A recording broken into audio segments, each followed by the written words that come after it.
¿Cómo puede ser más poderoso el testimonio de alguien que nunca se ha apartado que el de que vivió una vida llena de pecado? ¿Cómo puede ser más poderoso el testimonio de alguien que nunca se ha apartado que el de que vivió una vida llena de pecado? La inmensa mayoría de los cristianos tiene una falsa percepción de lo que es un testimonio de poder. La mayoría se asombran escuchando cómo narcotraficantes, asesinos, satánicos, brujos, violadores, drogadictos, alcohólicos y quienes han vivido vidas muy desordenadas se han convertido a Cristo. Y esos testimonios son muy llamativos, pero la mayor motivación es el morbo. Las Sagradas Escrituras nos enseñan que el testimonio más poderoso que se ha dado en la historia, el testimonio más grande que ha existido en el planeta Tierra, en toda la historia de la humanidad, es el testimonio de Jesús. Y Jesús jamás pecó ni se halló engaño en su boca. Muchos jóvenes que se han criado en familias cristianas y que están entregados a Cristo, piensan que no tienen testimonio porque nunca han hecho ni participado en pecados grandes. Pero a la luz de la Biblia, el testimonio de ellos es más poderoso que el del peor de los delincuentes o malhechor que haya vivido.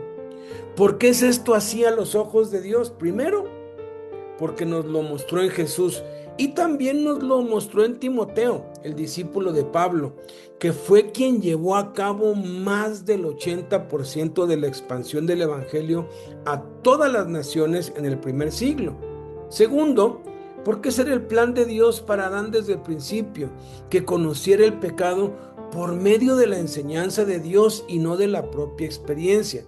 Recuerdan, ¿verdad? Dios puso los dos árboles en el huerto porque el plan perfecto de Dios era que Adán experimentara el árbol de la vida, que representa a Jesús, y conociera acerca del bien y del mal de parte de Dios mismo y no de su propia experiencia.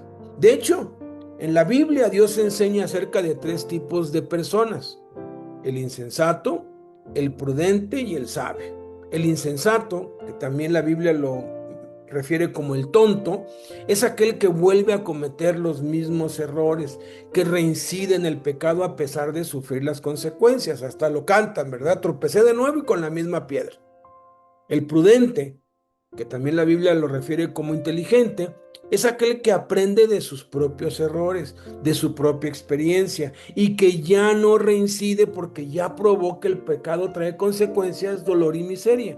Sin embargo, Dios quiere que seamos sabios, el tercer tipo de persona.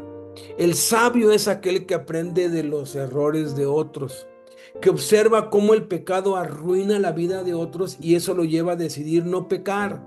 Sabio es aquel que lee la palabra de Dios y comprende los errores y malas decisiones de patriarcas, jueces, sacerdotes, reyes y profetas y usa esa información para no cometer los mismos errores, para no tomar las mismas decisiones que arruinaron la vida de ellos. Sabio es el que le cree a Dios y se abstiene de todo lo que Dios reprueba, de todo lo que Dios condena y abomina, pues sabe que si Dios lo dijo, entonces es cierto y por algo lo dijo, y a nosotros nada más nos toca obedecer. El sabio es el que teme a Dios y se aparta del mal, no por experiencia propia, sino por aprender de Dios y en los demás. Entonces, vale la pena criar a nuestros hijos en el amor y el temor de Dios, en disciplina y amonestación del Señor, para que su testimonio sea más poderoso y eficaz. Pues al final de cuentas, todos los que llevaron vidas de pecado tienen ahora que aprender a vivir en santidad y rectitud, en el temor de Dios. Y quienes han aprendido a ser sabios desde su niñez, como era Timoteo, son el modelo a seguir para ellos. Las vidas de aquellos que se han guardado desde niños son vidas maravillosas, porque tienen esa brillantez, esa luz que no podemos tener quienes algún día estuvimos involucrados en cosas malas, porque hay consecuencias y siempre quedan secuelas que si bien el Señor las perdona, las olvida y las renueva, quedan secuelas ahí. Y debemos estar conscientes de esto, que a la siguiente generación debemos inducirla de tal manera que no tenga que involucrarse en la impiedad de este mundo. Tristemente, hace muchos años un joven cristiano dijo que sí iba a ir al mundo, a las drogas, que sí iba a ir a hacer cosas malas. Y le preguntaron, ¿pero por qué te vas a ir al mundo? Y dijo, es que quiero tener un testimonio. Y eso es absurdo. El testimonio más poderoso es que Dios te ha guardado de caer en el pecado, de siquiera probar lo que todo el mundo prueba en el mundo, y que tú te has mantenido en santidad y te has mantenido en pureza delante de Dios. Ese testimonio es poderosísimo y es ejemplo a todos nosotros.